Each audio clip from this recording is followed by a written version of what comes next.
दोस्तों, बुरहान किले के पास में एक छोटे से गांव में कुछ ऐसी घटना घटी जिसने कि सभी लोगों को सोचने पर मजबूर कर दिया। क्या अश्वत्थामा आज भी हमारे आसपास मौजूद है? दरअसल ये घटना पाला नाम के एक व्यक्ति के साथ हुई थी, जो कि बुरहानपुर के किले में सुबह सुबह अपनी बकरियां चराने जाता था। एक दिन उसने वहां पर एक लंबे चौड़े व्यक्ति को देखा और वो व्यक्ति अचानक से झाड़ियों से निकलकर उसके सामने आ जाता है और पाला उसे देखकर बहुत ज्यादा घबरा जाता है। वो अचानक से पाला को लड़ने की चुनौती देता है। फिर पाला वहाँ से जैसे तैसे अपनी जान बचाकर घर पहुँचता है और उस व्यक्ति की भयानक हालत देखकर वो 7 दिन के लिए बेहोश हो जाता है और धीरे धीरे उसकी मानसिक हालत भी खराब होने लगती है। और तो और ये बात तापी पुराण में भी कही गई है कि अश्वत्थामा कोई साधारण व्यक्ति नहीं है और वो कहीं न कहीं आज भी भटक रहा है। कुछ ऐसी ही घटना मध्य प्रदेश के एक डॉक्टर के साथ भी हुई। उस डॉक्टर के पास एक अजीब सा व्यक्ति जिसके माथे पर एक घिनौना सा घाव था और उसी घाव का इलाज करवाने वो वहाँ पर आया था। और हैरानी की बात तो ये है कि उस डॉक्टर ने उस घाव को भरने की पूरी कोशिश की, पर उनकी सारी कोशिशें बेकार हुई और ये ऐसा पहला केस उस डॉक्टर की लाइफ में उनके पास आया था जिसने कि उस डॉक्टर को हिलाकर रख दिया था।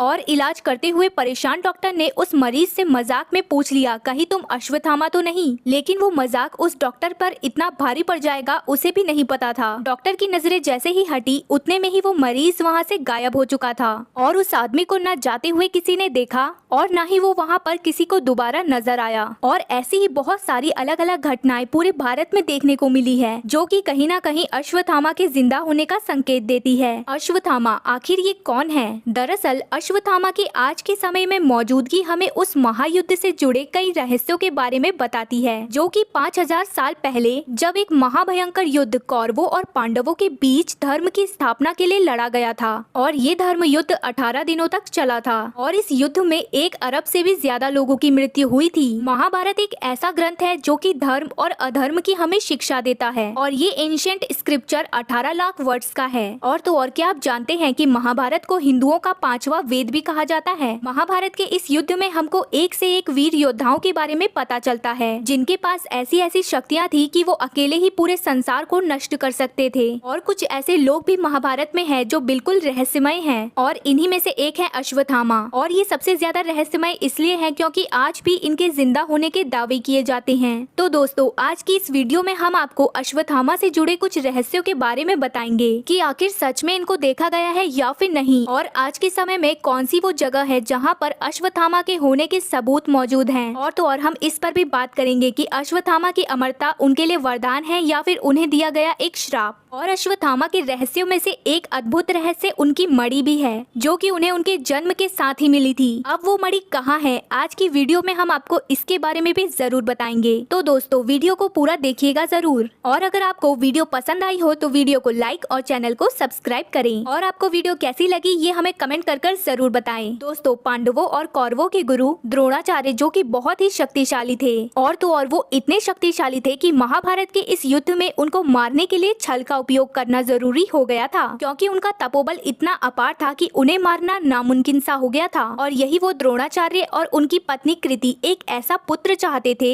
जो कि बलशाली भी हो और चिरंजीवी भी हो। और ऐसे ही पुत्र की कामना को सिद्ध करने के लिए बहुत वर्षों तक द्रोणाचार्य ने तप किया और उनकी तपस्या से जब महादेव प्रसन्न हुए तब उन्होंने शिव से उन्हीं के समान बलशाली पुत्र मांगा। और ये समय था 11 रुद्र अवतारों में से एक अवतार के जन्म का। अश्वत्थामा के पास बचपन से ही अपार शक्तियाँ थी और उन्हें चिरंजीवी होने का वरदान भी था। अश्वत्थामा का जन्म होते ही उन्होंने घोड़े की तरह एक ऐसी गर्जना की जिस पर उनका नाम अश्वत्थामा रखा गया। और इसी के साथ अश्वत्थामा के मस्तक पर जन्म से ही एक मणि थी और ये मणि अपने आप में ही एक अनमोल रत्न थी। जिसके भी पास ये मणि हो उसे कभी भी कोई बाढ़ या हथियार से कोई नुकसान नहीं पहुंचा सकता था और ना ही कोई बीमारी उसे कभी छू सकती थी। और तो और इस मणि के अलावा भी अश्वत्थामा के पास बहुत सारी अद्भुत शक्तियाँ थी। उन्होंने अपने पिता से ब्रह्मास्त्र और धनुर्विद्या भी प्राप्त की थी, जिसने उन्हें और भी ज्यादा शक्तिशाली बना दिया था। अश्वत्थामा बहुत ही ज्यादा वीर योद्धा थे, लेकिन उन्होंने धन और राज्य के मोह में आकर दुर्योधन के साथ मित्रता की और अधर्म को अपनाया। दोस्तों, क्या आपको पता है महाभारत के युद्ध में कर्ण और अर्जुन के बाद अश्वत्थामा ही थे जिसने कि पूरे युद्ध में हाहाकार मचा दिया था। महाभारत के युद्ध में अश्वत्थामा ने भीम, युधिष्ठिर इन सभी योद्धाओं को कई बार हराया और वो अकेला ऐसा योद्धा था जो कि घटोत्कच से भी नहीं डरा और उसे भी अकेले ही अश्वत्थामा ने हरा दिया था। अपने पुत्र अभिमन्यु की मृत्यु का बदला लेने के लिए जब जयव्रत को मारने का प्रण अर्जुन ने लिया था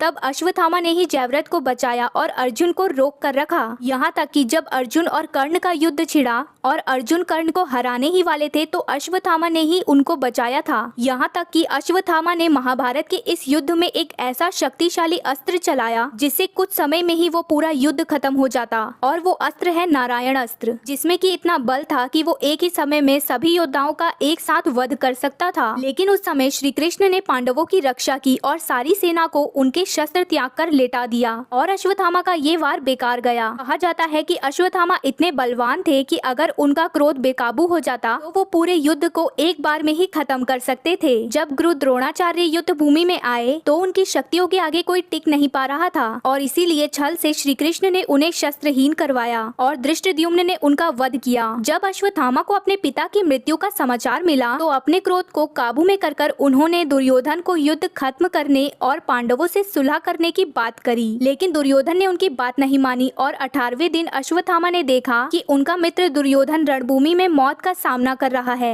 और अश्वत्थामा ने तब दुर्योधन को वचन दिया कि वो पांडवों की मृत्यु करेगा। पांडवों के शिविर में पहुंचने के बाद अश्वत्थामा अपने रुद्र अवतार में था। अश्वत्थामा का गुस्सा और उसकी शक्तियाँ सारी सीमाएं पार कर चुकी थी। रात के समय में अश्वत्थामा चुपके से पांडवों के शिविर में गया और उसके रास्ते में जो आया उसने उसका वध कर दिया। उसने कई तंबुओं में आग लगा दी जिसकी वजह से सोते हुए कई सिपाही जलकर मर गए। आखिर में वो एक तंबू में गया जिसमें कि 5 लोग सो रहे थे। अंधेरे में उन्हें पांडव समझकर उसने उन 5 का वध कर दिया और जब वो उनके कटे हुए सर दुर्योधन के पास लेकर गया तब अश्वत्थामा को पता चला कि उसने पांडवों का नहीं बल्कि उनके पुत्रों का वध कर दिया है। और जब ये सब पांडवों को पता चला तो वो क्रोध की अग्नि में जल रहे थे और तब एक ऐसा संग्राम हुआ जो अश्वत्थामा के जीवन की सबसे बड़ी गलती थी। अश्वत्थामा ने अपने पिता की चेतावनी को नजरअंदाज करने की जो गलती की थी वो अश्वत्थामा को काफी भारी पड़ी। अश्वत्थामा और अर्जुन दोनों ने ही अपने ब्रह्मास्त्र का प्रयोग किया और जैसे ही दोनों ब्रह्मास्त्र टकराने वाले थे गुरु वेदव्यास ने अपनी शक्ति से दोनों को रोका और उन्हें समझाया कि सृष्टि के सर्वनाश को रोकने के लिए वो अपने अस्त्र वापस बुला ले।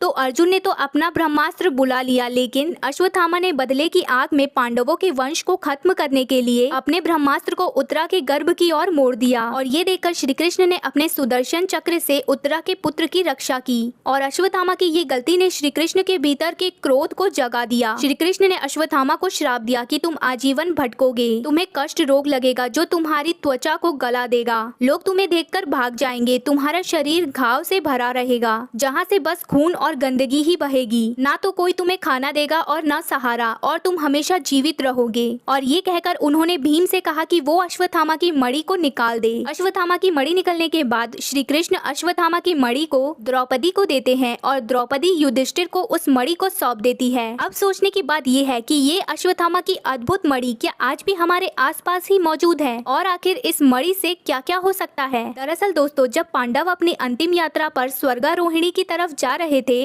तो उस समय इस मणि को युधिष्ठिर ऋषि मतंग मुनि को देते हैं क्योंकि ये मणि महादेव के द्वारा दी गई अद्भुत चमत्कारी मणि थी और इसका जलाभिषेक नियमित रूप से होना जरूरी था। इस मणि को भगवान शिव की मणि माना जाता है इसलिए इसे मरकत मणि नाम मिला। मतंग ऋषि को इस मणि की शक्तियों के बारे में अच्छे से पता था इसलिए उन्होंने इस मणि को मध्य प्रदेश के खजुराहो नगर के एक पहाड़ के नीचे दबा दिया और उस मणि के प्रकोप को शांत करने के लिए अखंड शिवलिंग की स्थापना वहां कर दी। और ये एक ऐसा शिवलिंग है जो शरद पूर्णिमा के दिन नर्क के द्वार खोल देगा। मध्य प्रदेश में स्थित खलाऊ टेम्पल जो अपने आर्किटेक्चर के कारण दुनिया भर में फेमस है और तो और यहाँ पर 85 मंदिर थे जो कि अब बस 25 ही बचे हैं और इनमें से ही एक मंदिर है मतंगेश्वर महादेव मंदिर जो कि खजुराहो का सबसे बड़ा मंदिर है और ये अपने अद्भुत शिवलिंग की वजह से काफी ज्यादा मशहूर है। इस मंदिर में अलग ही शक्तियाँ विराजित हैं और यहाँ कहा जाता है कि ये मंदिर की छत ताला है और ये शिवलिंग एक चाबी रूपी है और ये हमें एक ऐसे आयाम में लेकर जाएगा जहाँ शरीर सहित जाना पॉसिबल ही नहीं है और इस चाबी रूपी शिवलिंग के ठीक नीचे ही मणि दबी हुई है और ये भी कहा जाता है कि जैसे ही ये शिवलिंग ऊपर की छत से टच हो जाएगा तो शिवलिंग अपने पूर्ण रूप में आ जाएगा। श्री कृष्ण ने इस मणि की शक्तियों को 5th डायमेंशन में भेज दिया था